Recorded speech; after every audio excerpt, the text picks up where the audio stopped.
Hello everyone, and welcome back to part 1 of the Story of Majora's Mask mini-series. Let's jump right into it.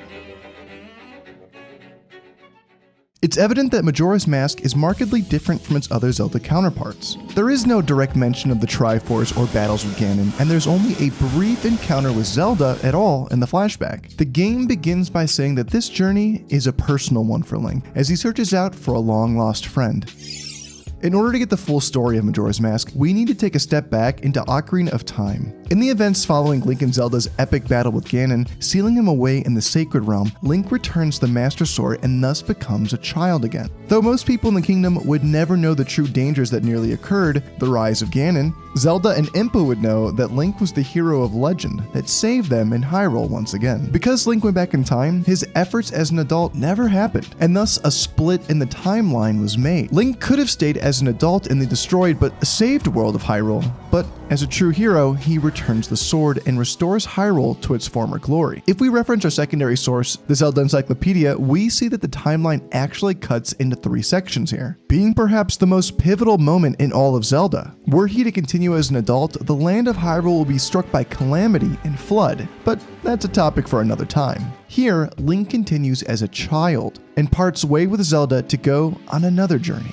We get this flashback scene of her in Majora's Mask when we get the Ocarina. There are a few things to note. We know that this is after the events of Ocarina of Time, but it's unclear how much after. But we do have some clues. 1, we're able to ride Epona without a saddle. This requires Epona to grow a little more and gain immense trust with Link. And 2, Link is seen here with a new shield called the Hero Shield. This shield seems to have been crafted for Link after his heroic deeds in Ocarina of Time to fit his frame, as he was too small to wield the Hylian shield. An artist in our tertiary source, Art and Artifacts, has a great quote talking about the shield. Haruhana says, "I was the one who designed the shield for the game. In Ocarina of Time, Child Link couldn't equip the Hylian shield. I could have him continue using the Deku shield of Majora's Mask, but it was a new title, so I wanted it to stand out. That's why I designed something new. I thought if I put a bird on it, it would be reminiscent of the Hylian shield. But since the world of the game was on the dark side, I decided to design it with a nocturnal bird, which is why we went with the owl motif." An interesting side note, this isn't the first time that a Link has gone on a personal journey of discovery. This game mimics other games, like Link's Awakening, where it is said that he also embarks on a personal journey of growth and discovery before being thrown into a parallel universe, and Link must find a way to escape a magical world that seems somewhat familiar. But that's a video for another time. Equipped with a new shield and alongside his faithful horse, Link then goes out on a personal journey to find his companion, Navi.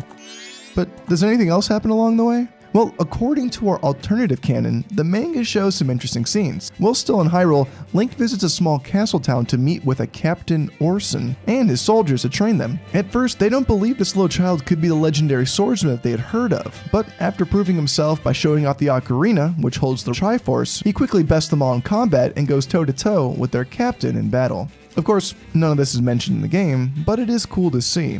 After his encounter, he mentions that he's going to the forest in the east to find a long-lost friend. He doesn't mention the Kokiri Forest or Lost Woods, but if we take a look at the map of Hyrule, we can see that those forests do lie to the east, so we can assume that he might be going there, but it's never directly stated. Question is, why does he search for Navi in the first place? Well, the Kokiri children, which Link was raised as, have a fairy partner. These children never grow old and never leave the forest, but Link was a Hylian, so he does grow older, and he never had a fairy partner until the Deku Tree sent him Navi. After defeating Ganon, Navi returns back to her forest, and Link then goes on an adventure to find her again. This is where the Hyrule Historia says some very odd things. In the Historia, it states that Navi disappears to the heavens, and perhaps this is true.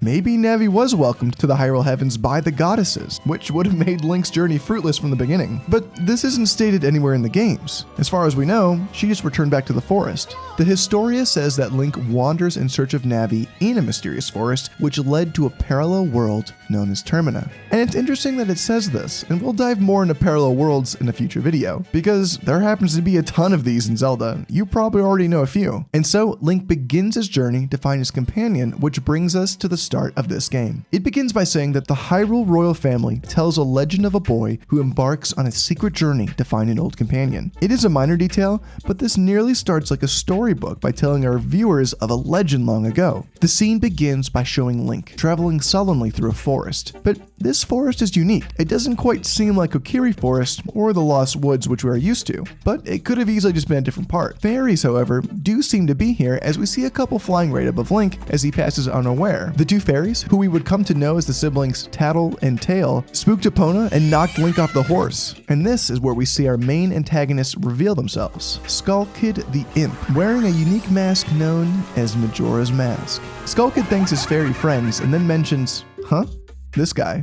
Well, he shouldn't be a problem," which is an odd line. It's debatable whether Skull Kid knew of Link before this, either from other forest fairies or Kokiri children, or from the fact that there was a growing legend of Link that had been spreading around Hyrule. Regardless, Skull Kid's intentions are not overtly evil, merely mischievous. Skull Kid then takes Link's ocarina, a gift and sigil of Zelda. Link soon wakes up and finds this imp playing with this precious gift and tries to capture Skull Kid and get it back. Skull Kid quickly jumps atop Epona and rides off, with Link holding onto his legs for dear life, determined to get back his ocarina. But before we move on, we need to note that this was not the first thing Skull Kid had stolen. Before coming under the influence of the mask, Skull Kid and his fairy companions stole from the mask salesman. In Ocarina of Time, we meet the happy mask salesman in the castle market who sold masks of all types and varieties. And we'll definitely be talking about it more in the future. But right now, what we're interested in is the fact that Skull Kid stole from him a certain item, the infamous Majora's Mask we see him wearing throughout the story. We hear from the mask salesman that it's of utmost importance that this mask be recovered, for this mask is an accursed item from legend that is said to have been used in an ancient tribe for its hexing ritual. It grants an evil power to the one using it, and according to legend, the troubles caused by this mask were so great that the ancient tribe sealed its power away to prevent catastrophe. According to the encyclopedia, it was a magic object used in sinister rituals. Those who gain the mask gain tremendous and wicked power. The manga fleshes this out even more by saying that the mask brought out a great catastrophe at one point and was thus sealed away, and goes further when the salesman says, "Whatever its possessor desires will be granted, and while it can grant wishes,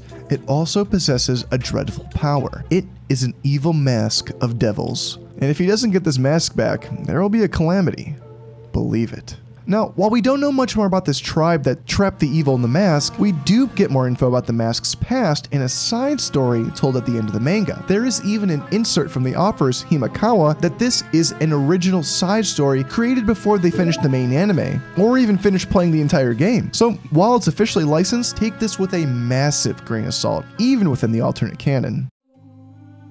We hear the legend of a massive creature that lived alone 1,000 years before the events of Majora's Mask. The creature sniffs at the scent of a coming human, something it has not seen for a long time. It accuses the human right away of malintent, saying it's here for a wish, or its armor. The human denies this. The creature goes on and says anyone who wears this armor will be granted incredible power. He mocks the humans, which thought this to be true. Many came, some for glory or mere friendship, but in the end ate them all as he resented their greed. The human said that he did not have a wish and merely came because the air was thick with power. And so he found a man-eating monster here and asks how long it's been here. The creature ponders. Thousands, tens of thousands of years, perhaps forever, and the human pitied the creature. At first, this enraged the creature. How dare he pity him? But soon, the creature looked inward and realized he could not leave this place. He was bound, and nothing changed. He was tired of being alone and wanted to sleep, and the dreams and desires of the countless people he ate would swirl inside him,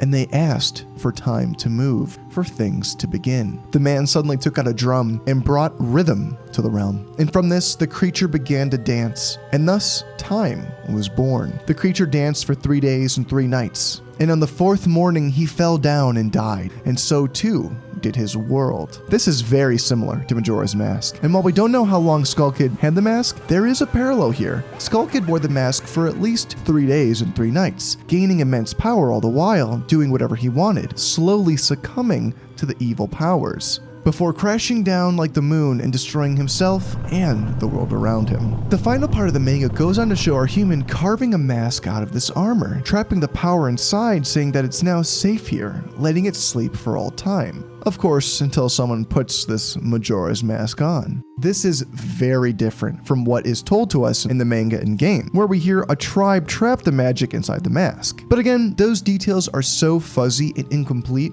we don't know the full story. It's possible that this was how the mask was made, but it's a mystery. We'll talk more about the mask in the future as well. Oh, look at the time, and here we are, a full video in, and we haven't even finished covering the opening cutscene. Next time, we'll talk about the interesting transition from Hyrule to Termina, and get into the backstory of Skull Kid. I'm Brando, and I'll see you all next time.